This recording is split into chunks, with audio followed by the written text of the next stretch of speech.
যে ভালোবাসা শুরু হয় চেহারা দেখে, এই চেহারা অ্যাসিড মারেন, ভালোবাসা শেষ। এই চেহারা ব্ল্যাক হয়ে যাক, ভালোবাসা শেষ।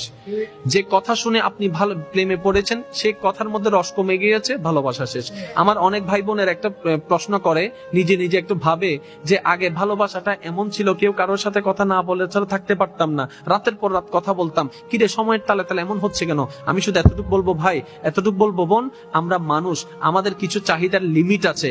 যে পালসারের জন্য পাগল, সেই ছেলেটাও একসময় পালসারের দিকে তাকায় না, কারণ মানুষ সবসময় নতুন জিনিস চাইতে থাকে, চাইতে থাকে, চাইতে থাকে। একবার পেয়ে গেলে সেটার আর কোনো দাম থাকে না। দেখবেন আপনি যাকে দাম দিবেন সে আপনাকে দাম দিবে না, আপনি যাকে দাম দিবেন না সেই আপনাকে দাম দেয়।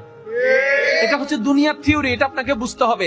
এখন অনেকে প্রশ্ন করে, আগে ভালোবাসা ছিল একরকম, এখন হয়েছে অন্যরকম।